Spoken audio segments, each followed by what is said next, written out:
배고프다, 그치? 수업으로 배고픔을 잊어볼까? 수업에 집중하면 배고픔이 없어지겠지? 선생님은 그렇게 생각하는데 아니라고 생각해, 미정이. 얘들아, 교과서 129페이지 펴라.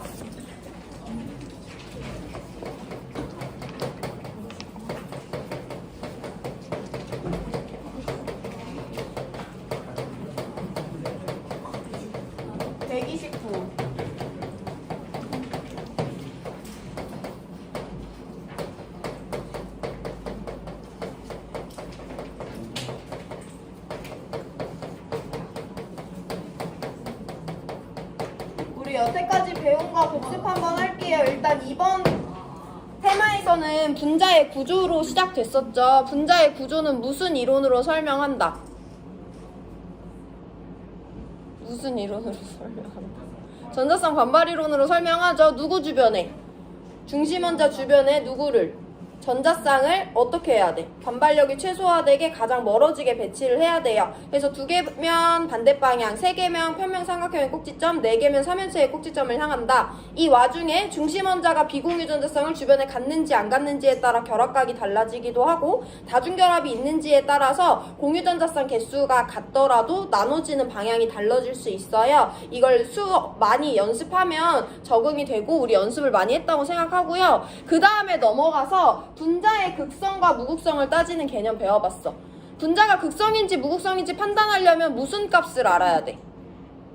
누구의 쌍극자 모멘트가 0이면 무극성 분자예요? 분자의 쌍극자 모멘트의 값을 알아서 0이면 무극성 분자, 0이 아니면 극성 분자라고 합니다. 이 분자의 쌍극자 모멘트가 0인지 아닌지 알기 위해서는 누구를 다 더해줘야 돼? 분자 안에 있는 결합의 쌍극자 모멘트를 다 더해줘야 돼? 정확한 뭐를 구해서? 분자의 구조를 구해서. H2O를 직선형이라고 한다면 무극성 분자라고 판단이 되지만 걘 실제로 구분형이고 그때 분자의 쌍극자 모멘트는 0이 나올 수가 없잖아요. 이것을 모두 판단해서 극성 분자와 무극성 분자를 나눠 볼 거고, 그러면 극성 분자랑 무극성 분자가 뭔가 다르니까 우리가 걔네들을 구별할 거 아니야. 무슨 성질이 다른지를 확인해 볼 건데 130페이지로 넘어갑니다. 밑줄 먼저 치고 설명드릴 거예요.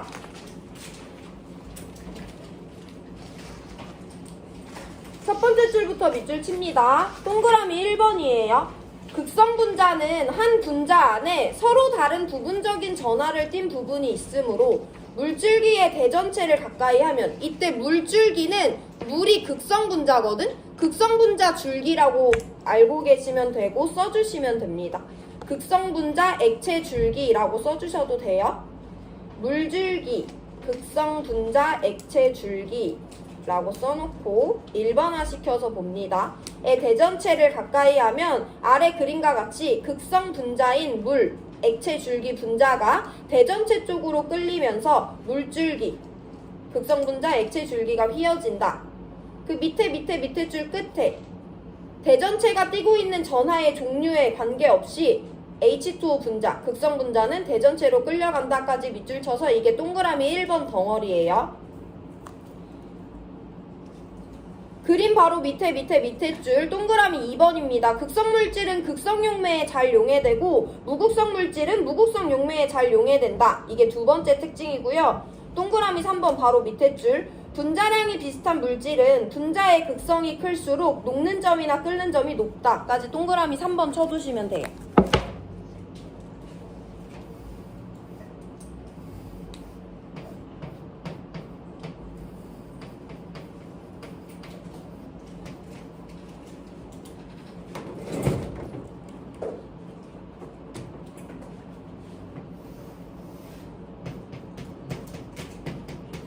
우리가 실험 결과를 한번 살펴보면서 방금 밑줄 친 부분을 한번 이해를 해볼 건데, 내가 여기에 H2라는 애를 액체 상태로 뷰렛이라는 데 넣어놨어. 너네 뷰렛 뭔지 알지? 엄청 큰 유리 도구고요. 여기 꼭지를 돌리면 여기 안에 있던 액체가 나와요. 다시 닫을 수도 있습니다. 그래서 내가 액체 상태에 물을 넣어놓고 꼭지를 열어서 물방울을 떨어뜨릴 거야. 근데 그 경로상에 누구를 가까이 대놨냐면 대전체를 가까이 대놨어요.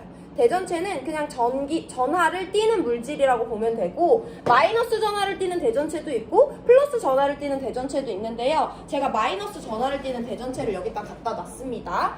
이때 물줄기를 흘려 보낼 건데, 이 물줄기가 그냥 있을 때랑 대전체를 갖다 댔을 때 어떤 차이가 있는지 볼 건데, 대전체가 없어. 내가 물줄기를 틀어. 그럼 중력에 따라 물줄기가 일자로 떨어지겠지. 근데 내가 지금 대전체를 갖다 놨어요. 그때 물이 떨어지는데, 내가 물을 조금 더 귀엽게 한번 그려볼 건데, 물은 부분형 구조잖아요. 그래서 산소가 수소 2개랑 결합을 하고 그냥 미키마우스 같이 생겼다고 설명을 하면, 물 극성분자 라고 우리가 알고 있는데, 물 안에는요 수소와 산소 사이의 공유결합, 수소와 산소 사이의 공유결합이 2개가 있고요. 이때 결합의 쌍극자 모멘트는 모두 다 산소 쪽으로 발생해서 얘네들을 더했을 때 0이 될 수 없기 때문에 이 분자는 극성분자예요. 그럼 우리 극성분자의 의미에 대해서 다시 생각을 해볼 건데, 극성은 뭔가가 치우친 분자잖아. 뭐가 치우친 분자야? 전하가 어느 한쪽으로 치우친 분자거든? H2O를 보시면 위쪽으로, 내가 그림을 이렇게 그렸지만 위쪽, 산소가 있는 쪽에는 부분적인 음의 전하를 띠게 되고요. 전기 음성도가 작아서 전자쌍을 치우치게 뺏겨진 수소는 각각 부분적인 양의 전하를 띄어요. 해서 이 그림만 보더라도, 물이라는 분자 안에서 위쪽에는 음의 전하가 치우쳐져 있고 아래쪽에는 양의 전하가 치우쳐져 있구나 해서 그림만 보고도 얘가 극성분자라는 것을 이해할 수 있습니다. 내가 이렇게 생긴 물을 틀어놓고 거기다 대전체를 갖다 댈 거야. 그럼 물이 아무 생각 없이 떨어지다가 이렇게 생겼잖아, 얘들아. 물 분자가 이렇게 생겼는데 내 주위에 누가 있어? 음의 전하를 띠는 대전체가 있단 말이야. 음의 전하는 음의 전하를 싫어하죠. 음의 전하는 양의 전하를 좋아하죠. 그럼 얘가 그냥 곱게 떨어지는 게 아니라 어떻게 되냐면, 음의 전하를 싫어하는 산소는 웬만하면 마이너스 대전체랑 멀어지려고 하고, 음의 전하를 좋아하는 수소는 웬만하면 음의 전하를 띠는 쪽을 바라보려고 하겠죠. 그래서 물 분자의 배열 자체가 대전체랑 반대 전하를 띠는 애들은 대전체 쪽을 향하게, 대전체랑 같은 전하를 띠는 애들은 대전체랑 멀어지는 방향으로 배열이 되게 돼 있어요. 그러면 이 분자 안에서 부분적인 음의 전하를 띠는 부분은 반대쪽을 바라보고 부분적인 양의 전하를 띠는 애들이 대전체를 바라보잖아. 그럼 음의 전하를 띠는 대전체와 양의 전하를 띠는 물 분자의 수소 부분은 무슨 힘이 작용하게 돼 있어?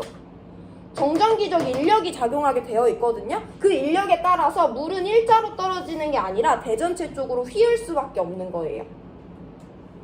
한 번만 더 생각을 해볼 건데, 여기 똑같은 실험을 할 건데, 여기 뷰렛에다가 H2O라는 극성 분자를 받아놓고 뷰렛을 열 건데, 이번에는 내가 여기다가 누구를 갖다 댈 거냐면 플러스 전하를 띠는 대전체를 갖다 댈 거야.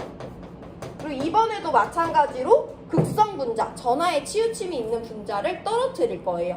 이때 플러스 대전체 쪽으로 끌릴까 안 끌릴까? 더 반대편으로 멀어질까 아니면 일자로 떨어질까? 이쪽으로 다시 끌릴까? 멀어질까? 우리가 다시 한번 생각해볼게요. 꼭지를 열어서 물 분자가 떨어질 거야. 물 분자 안에는 음의 전하가 치우친 부분도 있고 양의 전하가 치우친 부분도 있죠. 그러면 물 분자가 떨어질 때 이번에는 물 분자의 배열이 어떻게 되겠어? 양의 전하를 누가 좋아하고 음의 전하가 좋아하고 양의 전하를 누가 싫어하고 양의 전하가 싫어해. 그럼 이번에 배열이 어떻게 되냐면 대전체 쪽을 누가 바라보겠어? 그 물 분자 안에서 음의 전하를 띠는 산소가 대전체 쪽을 향하고요. 플러스를 싫어하는 양의 전하를 띠는 수소가 대전체 반대편으로 가서 최대한 멀어지려고 하겠죠. 해서 물 분자 안에서 음의 전하를 띠는 산소가 대전체 쪽을 향하고, 물 분자 안에서 양의 전하를 띠는 수소는 대전체랑 멀어질 수 있도록 반대편을 바라보게 배열이 돼서 떨어집니다. 그럼 이번에도 이 대전체와 얘 사이에는 무슨 힘이 작용할 수 있는 상황이야? 정전기적 인력이 작용할 수 있는 상황이죠. 그럼 이번에도 물 분자는 어떻게 떨어진다? 대전체 쪽으로 이끌려서 떨어진다는 거야. 해서 물 분자뿐만 아니고 얘기를 잘 들어봐. 극성 분자가 이렇게 생겼대. 극성이라는 건 분자 안에 음의 전하를 띠는 부분과 양의 전하를 띠는 부분이 서로 치우쳐져 있다는 거잖아. 해서 얘가 이 분자 안에 왼쪽에 음의 전하를 띠는 부분이 치우쳐져 있고 오른쪽에 양의 전하를 띠는 부분이 치우쳐져 있대. 내가 여기다가 대전체를 갖다 댈 거야. 그러면 내가 이번에 음의 전하를 띠는 대전체를 갖다 댔으면 얘네들의 배열은 이대로 유지가 되겠죠. 그래서 무슨 힘이 작용해? 정전기적 인력이 작용하잖아. 근데 내가 여기다가 양의 전하를 띠는 대전체를 갖다 댔대. 그럼 얘가 어떻게 행동하겠어? 양은 양을 싫어하고 양은 음을 좋아하니까 얘 스스로가 배열을 뒤집어서 바꾸겠죠. 돌리겠죠. 그래서 극성분자가 이번에는 이쪽을 음의 전하가 바라보게, 이쪽을 양의 전하를 바라보게 스스로를 회전시켜서 돌아올 거예요. 그럼 결국엔 얘네 사이에 뭐가 작용할 수밖에 없어. 인력이 작용할 수밖에 없죠. 해서 극성분자를 떨어뜨리면서 승화나 플러스 또는 마이너스 전하를 띠는 대전체를 갖다 대잖아요. 그러면 음의 전하를 띠는 대전체를 갖다 대면 분자 안에 양의 전하를 띠는 부분이 대전체 쪽을 향하고 분자 안에 음의 전하를 띠는 부분이 대전체 반대쪽을 향합니다. 양의 전하를 띠는 대전체를 갖다 대면요, 분자 안에 음의 전하를 띠는 부분이 대전체를 향하고요, 양의 전하를 띠는 부분은 대전체랑 멀어지려고 합니다. 그래서 어떤 전하를 띠는 대전체를 갖다 대도 극성분자 배열에 따라 얘네 사이에는 뭐가 작용할 수밖에 없어서, 인력이 작용할 수밖에 없어서 극성분자에 대전체를 갖다 대면 극성분자는 대전체 쪽으로 이끌릴 수밖에 없다라고 설명해 주시면 돼요. 자, 그럼 머리로만 생각을 해볼게. 내가 여기다 만약에 무극성 분자를 냅뒀어. 무극성 분자라는 것은 분자 안에 전하, 특정 전하가 치우친 애가 있는 애야, 없는 애야? 없어. 그럼 플러스랑 상관 있어, 없어? 없어. 마이너스랑 상관 있어, 없어? 그럼 떨어뜨릴 때 얘네들의 배열이 이쪽 저쪽으로 바뀌어, 안 바뀌어? 안 바뀌어. 음이랑도 상관없고 양이랑도 상관없잖아요. 그래서 무극성 분자 애들은 대전체를 마이너스를 갖다 대도 플러스를 갖다 대도 그냥 다 일자로 떨어집니다. 극성 분자만 대전체의 종류에 따라서 알아서 배열이 바뀌어서 인력이 작용할 수 있어서 대전체 쪽으로 휘어져서 떨어지는 거고요. 무극성 분자는 또 멀어지는 건 아니고 그냥 아무 상관없이 일자로 떨어진다라고 받아들이시면 돼요. 이게 1번입니다. 극성 분자 액체 줄기를 떨어뜨리고 그 경로상에 내가 대전체를 갖다 대면 대전체가 플러스던 간에 마이너스던 간에 극성 분자는 대전체 쪽으로 휘어지는 거야. 대전체 쪽으로. 이게 동그라미 1번이에요. 동그라미 2번까지 이해하고 문제풀이로 들어갈 건데, 동그라미 2번은요 여러분들이 이미 알고 있어요. 물이랑 기름이랑 섞여, 안 섞여? 안 섞여. 걔네는 극성이 다르기 때문이에요. 물은 극성 분자고요. 기름은 무극성 분자입니다. 극성은 무극성이랑 안 섞이고요. 극성은 극성끼리만 섞여요. 자, 우리 그러면 이제 이 내용을 뭐 더 이상 설명할 건 없고 이 내용을 가지고 한번 실험을 해볼 건데,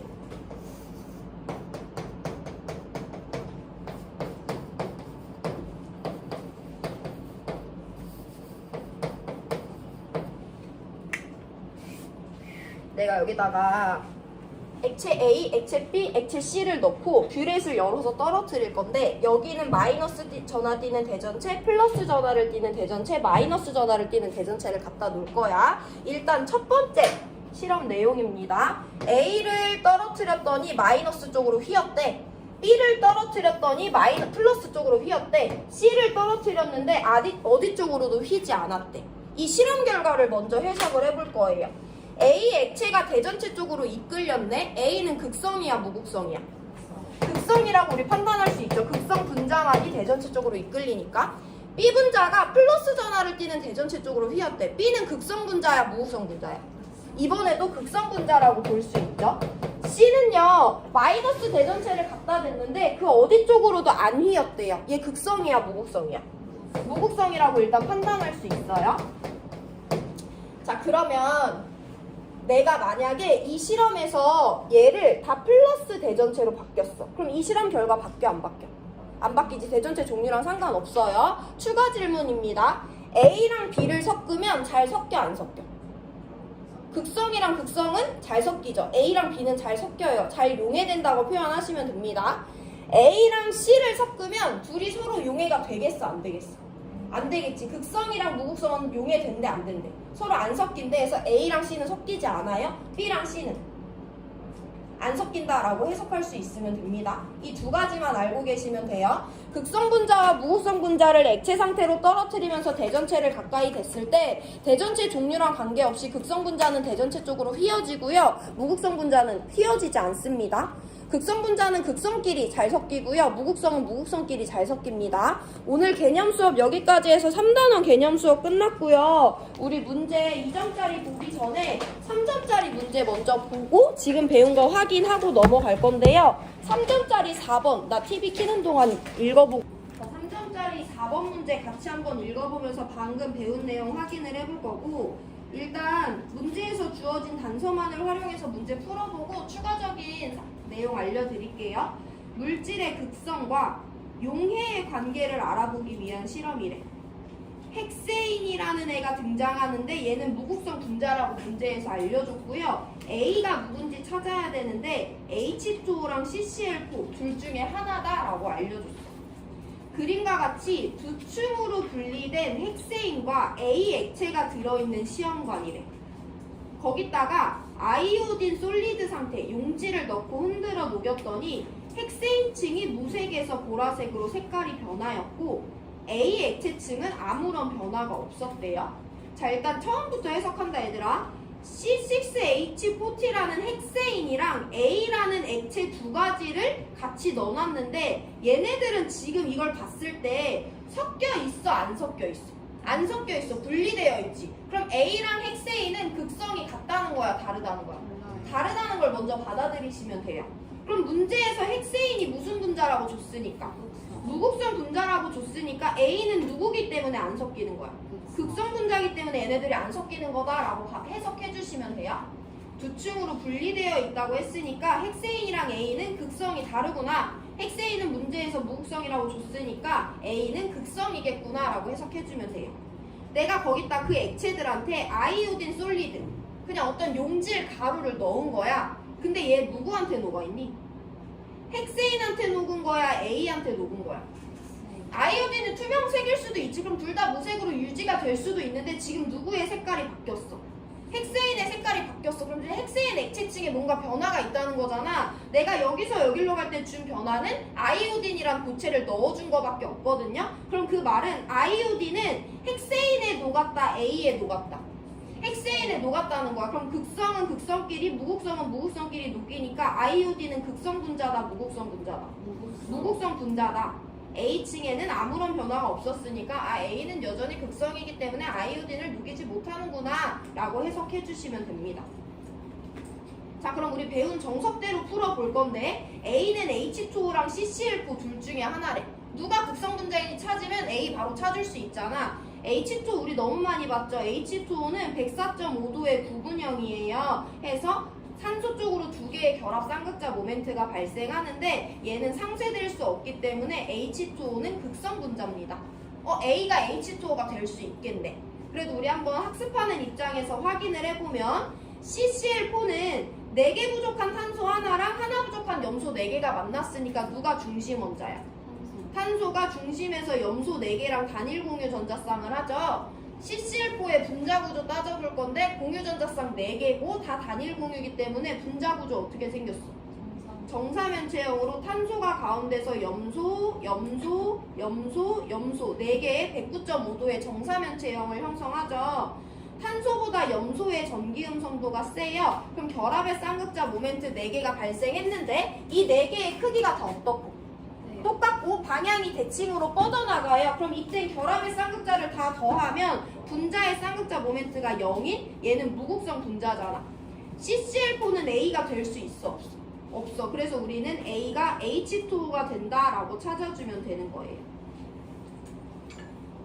그리고 실험 결과만 보고도 아이오딘, I2가 무극성이라는 걸 알아냈지만 우리 I2의 극성도 설명할 수 있습니다. 플로린, 염소, 아이오딘, 브로민 이 4개는 모두 다 17족이라는 걸 우리가 알고 있거든요. 그러면 하나하나 부족한 아이오딘이 만났으니까 아이오딘이랑 아이오딘은 단일 공유 결합을 형성할 거고 얘네들은 17족이니까 비공유 3개씩 가질 거 아니야. 분자의 극성 따져볼게요. 분자의 극성은 분자의 쌍극자 모멘트로 결정된다. 분자의 쌍극자 모멘트는 분자 안에 있는 결합의 쌍극자 모멘트를 더해주면 된다. I2 안에 공유 결합 몇 개 있는데? 1개 있는데 그거 결합의 쌍극자 모멘트 얼마야? 0이지. 발생 안 했죠? 그럼 그 하나밖에 없으니까 분자의 쌍극자 모멘트도 0이에요. 아이오딘이 무극성 분자라는 거 우리 이미 설명할 수 있습니다. 여기까지가 우리가 한번 확인해 볼 수 있는 내용이고, 추가적으로 두 가지만 짚어볼게요. H2O는 대표적인 극성 분자이기 때문에 H2O가 극성이라는 걸 모를 수는 없어요. 그게 첫 번째고요. 두 번째, 탄소랑 수소 두 개 원소로만 이루어진 물질을 우리 뭐라고 부를 거냐면 탄화수소라고 불러요. C6H14도 탄화수소고, C2H4도 탄화수소고, CH4도 탄화수소고, C3H8도 탄화수소야. 몇 개든 간에 탄소랑 수소로만 이루어진 분자를 탄화수소라고 부르거든요. 탄화수소는 무조건 무극성 분자라고 알고 계시면 됩니다. 여기까지가 배경 지식이에요. 탄소랑 수소 두 종류로만 이루어진 물질은 무조건 무극성 분자다라고 알고 계시면 돼요. 뭐 화학원에서 사용하는 내용은 아니지만 헥세인이 나왔으니까 한번 말씀드렸어요.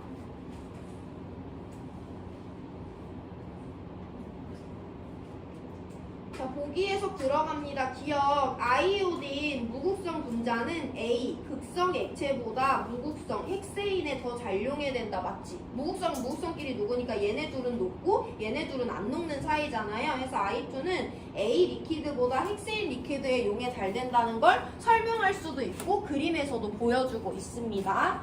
기억 보기 맞아요. 그럼 이 말을 조금 더 간결하게 나타내면 I2의 용해도는, 잘 녹는 정도는 A 리퀴드와 헥세인 중에 어디서 더 큰 거야? 헥세인에서 더 큰 거죠. 용해도를 이와 같이 표현하셔도 돼요. A에는 안 녹고 헥세인에는 잘 녹으니까 I2의 용해도는 A에서보다 C6H14에서 더 크다라고 표현하는 것과 같은 말입니다. A는 CCl4가 아니라 H2O였으니까 니은 틀렸죠? 자, 디귿. 내가 이 실험에서 I2가 아니라 CuSO4라는 애를 사용을 했다고 생각을 해봐. 얘들아, CuSO4는 구리 금속이지, 황 비금속이지, 산소 비금속이지. 무슨 결합 물질이야? 이온 결합 물질이죠. 이온 결합 물질은 어디에 녹냐면 극성 용매에 녹아요. 무극성에 녹는 애가 아닙니다. 이걸 알고 계셔야 돼요. 이온 결합 물질은 극성 용매에 녹아요. 공유결합 물질은 그 분자가 극성인지 무극성 분자인지 판단할 수 있잖아. 그에 따라 극성은 극성에 잘 녹고 무극성은 무극성에 잘 녹는데요. 이온결합 물질은 다 극성 용매에 잘 녹습니다. 그러면 무극성 분자 대신 극성 용매에 잘 녹는 이온결자를 사용하여 실험을 반복하면 얘는 여기에 잘 녹는다고 여기에 잘 녹는다고 극성에 잘 녹는다고 해서 얘는 얘보다 얘에 더 잘 용해되니까 디귿도 맞는 보기가 된다. 해서 정답은 기억 디귿 맞는 3번이다 라고 골라주시면 됩니다. 이 문제 하나예요. 우리가 오늘 배운 내용으로 확인할 수 있는 문제는 시간 3분 정도 넉넉히 드릴 거니까 이거 다 내용 복습해보시고 질문 있는 사람 하시고, 우리 3번까지 풀었다고 지난 시간에? 5번 풀었다고? 5번 풀었어. 10번 안 풀었어. 그러면 3분 드릴 테니까 이거 복습할 사람 하시고 질문 있는 사람 하시고 넘어갈 수 있으면 2점짜리 10번 문제 푸세요.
얘들아 10번 문제 같이 볼게요. 얘는 두 가지 방법으로 접근을 해볼 건데 첫 번째 일단 가와 나의 분자 구조를 따져볼 거예요. 화학결합 모형으로 나타내줬어. 얘네 둘 다 공유결합 모형이잖아. 이거 루이스 구조로 바꾸는 거 우리 연습 많이 해봤죠. 가운데 있는 X가 Y라고 하면 Y랑 단일 공유전자쌍 4개 공유하고 있고요.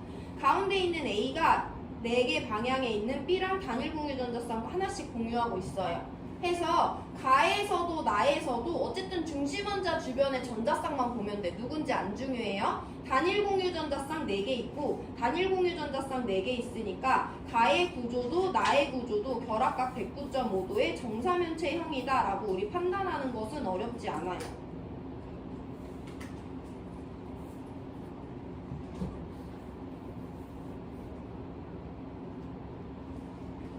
그래서 가와 나가 서로 같은 값만을 갖는 것을 고르라고 하는데 일단 니은은 판단할 수 있죠. 기억이랑 가에도 공유전자쌍은 단일 공유로 4개 있어서 4개고요. 나에도 공유전자쌍은 단일 공유로 4개 있어서 4개입니다. 기억은 정답이 돼요. 니은도 109.5도의 결합각이니까 가능합니다. 양성자수만 따져주면 되는데 내가 지금 X와 A라고 서로 다르게 표현을 해놨지만 가의 중심원자인 X는 두 번째 껍질에서 4개의 공유전자쌍을 형성하고 있어요. 2주기 14족 탄소라는 거 알 수 있고요. 나의 중심원자도 두 번째 껍질에서 4개의 공유전자쌍을 형성하고 있어. 두 번째 껍질에 4개가 부족했던 2주기 14족이라는 거 알 수 있어요. 쟤네는 같은 원자다. 근데 여기 결합하고 있는 애는 첫 번째 껍질에서 하나의 공유전자쌍 형성하고 있으니까 1주기 1족의 수소죠.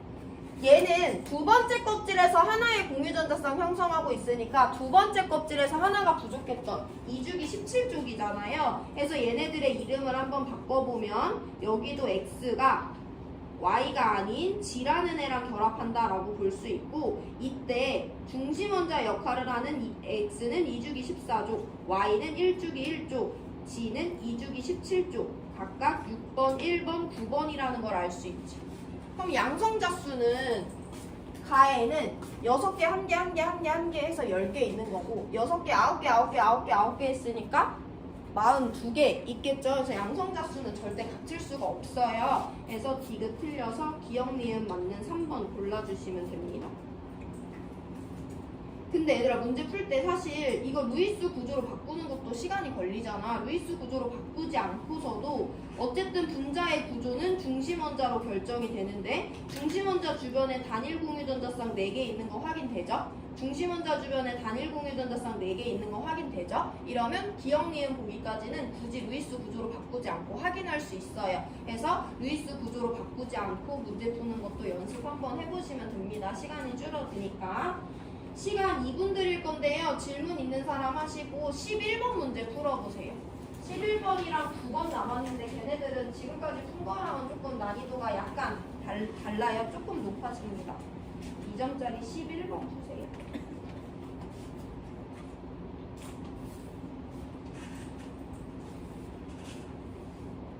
오늘 11번, 9번 두 개만 더 풀고 수업 마칠 때니까 졸려도 조금만 집중해보세요. 11번, 9번은 난이도가 조금 올라가서 들으셔야 될 거예요.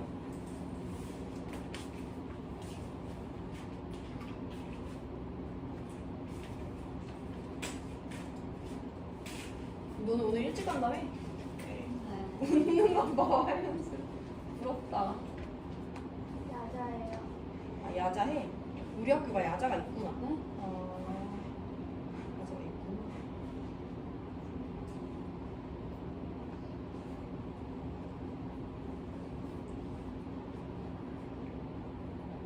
너네 오늘 담임쌤이 알려주실 건데 다음 주부터 종소리가 바뀐다? 왜, 좋아? 네. 왜? 아니 질렸어요.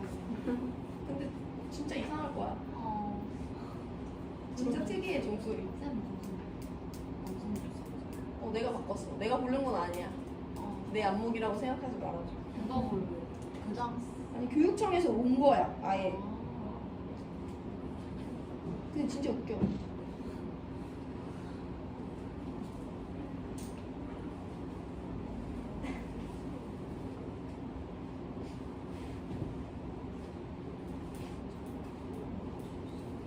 그럼 우리 11번 문제 같이 볼게요. 분자 가나다의 구조식을 나타낼 때 임의의 원소기호 x랑 y가 나오는데 얘네들은 수소랑 플루오린 둘 중에 하나래. 누가 x고 누가 y인지 찾아주면 되고요.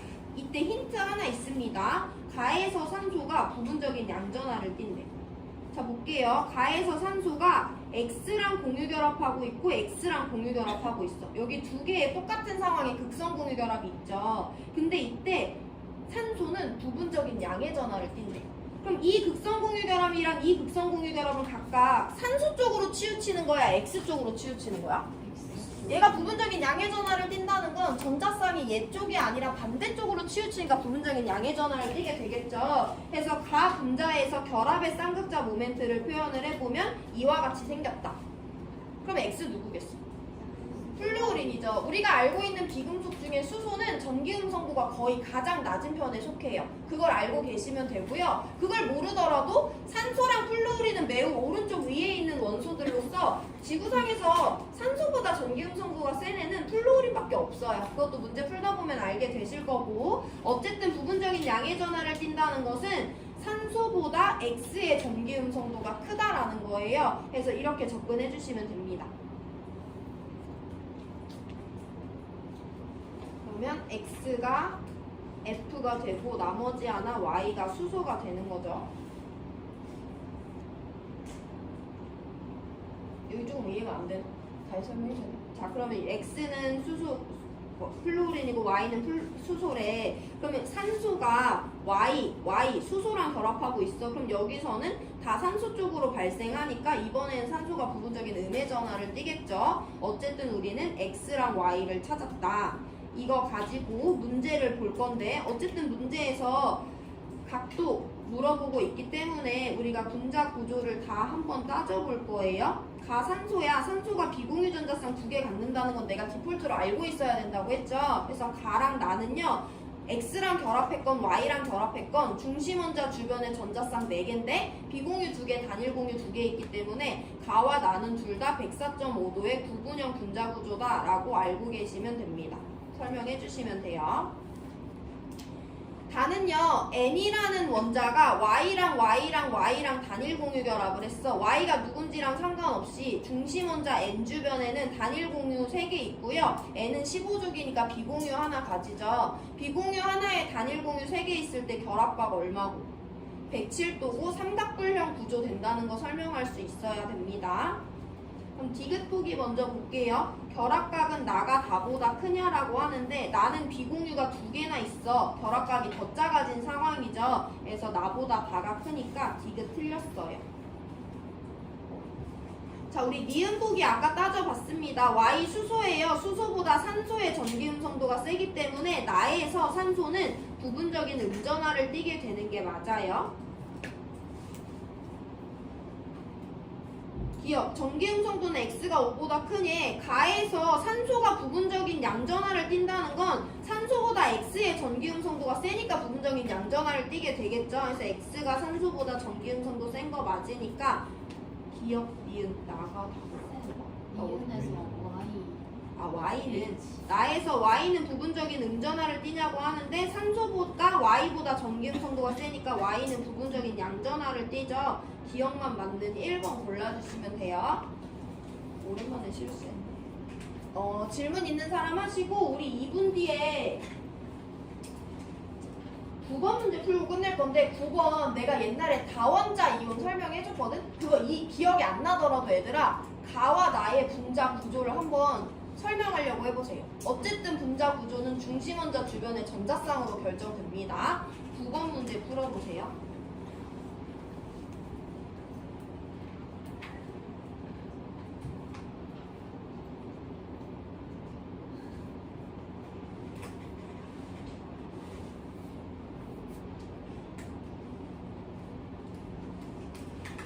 두 번 풀고 끝낸다.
두 번 볼 건데 이온 가와 나래요. 가도 어쨌든 공유결합 물질인데 전하를 띠고 있는 거고 나도 공유결합 물질인데 전하를 띠고 있는 거야. 이거 전하 띈다고 해서 무조건 이온결합 물질인 거 아니죠. 이온결합 물질은 양과 음이 결합한 상태고 그냥 다원자 이온인데 공유결합 물질인 거야.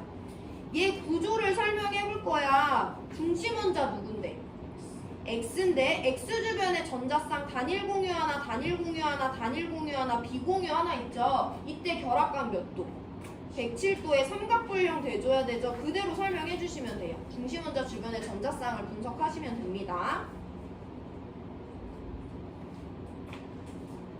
나도 볼게요. 나 중심원자 누구니?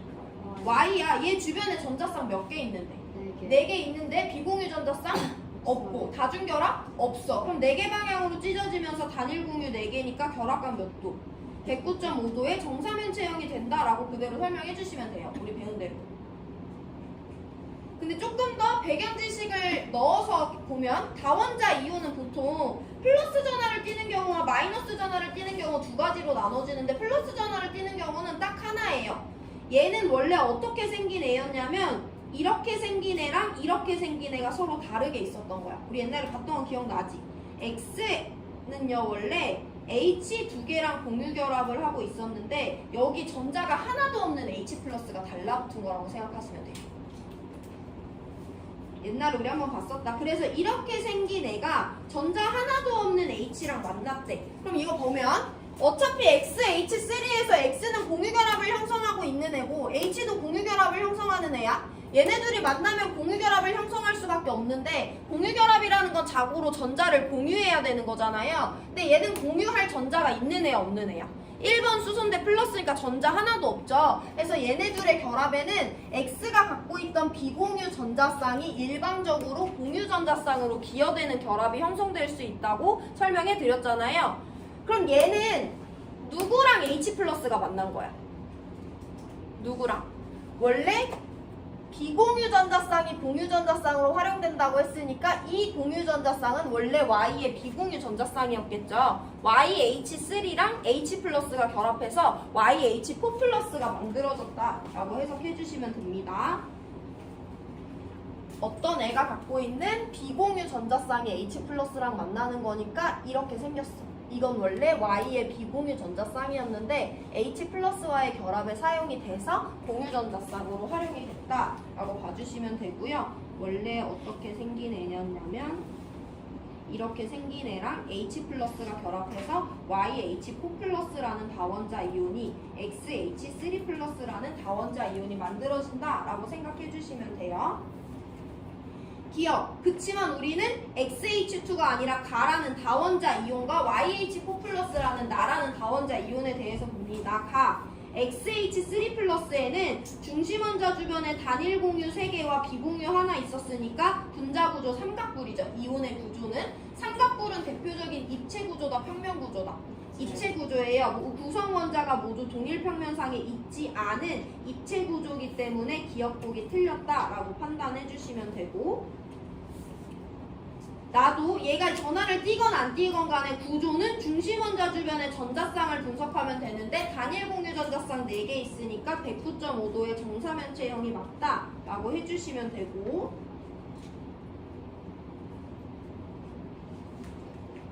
디귿. 갑자기 H2X가 나와요. H2X는 원래 H 플러스랑 만나기 전에 물질인 거잖아. 이거를 우리가 분자식으로 표현하지 못하더라도 이거 우리가 얘랑 H 플러스가 만났다는 걸 알 수 있잖아. 이 루이스 전자점식 보면 X가 어떤 애인지 알 수 있죠. 주변에 공유 전자쌍 2개 형성하고 비공유 전자쌍 2개 갖고 있는 원자가 전자 6개짜리 원자가 X라는 거잖아요. 걔가 수소 2개랑 만났으니까 이렇게 생긴 애가 H2X가 된다라고 우리가 확인해 줄 수 있고, H2X의 결합각을 따져보면 주변에 비공유 전자쌍 2개, 단일 공유 전자쌍 2개 있으니까 얘 분자구조 어떻게 돼?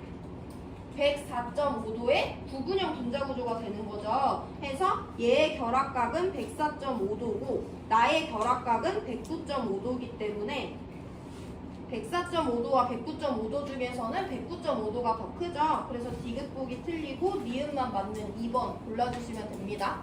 남은 시간 동안 이 문제 질문 있으시면 하고요. 넘어갈 수 있는 사람은 3점짜리 7번 문제 한번 풀어보세요.